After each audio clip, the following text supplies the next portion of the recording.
ఊర్లు కూడా ఉండవండి, ఒకే ఒక బందరు ఒక్కటే ఉంటుందండి. అన్ని చిన్న పల్లెటూరు గ్రామాలు అయినా సరే ఎంత పెద్ద రోడ్డు వేయించారంటే మామూలు విషయం కాదండి. పెద్ద హైవే రోడ్డు వేయించారండి, 4 లైన్లు వేయించారండి.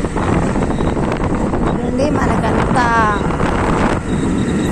చాలా ఈజీగా వెళ్ళిపోవచ్చండి మనం ఈ రోడ్డుని పట్టుకుని. చూడండి ఎలా ఉందో రోడ్డు, హైదరాబాద్ రోడ్డు లాగా ఉందండి మన బందర్ రోడ్డు. హైదరాబాదు వెళ్ళినట్టు చక్కగా వేయించారండి. ఇవన్నీ పచ్చని పొలాలండి.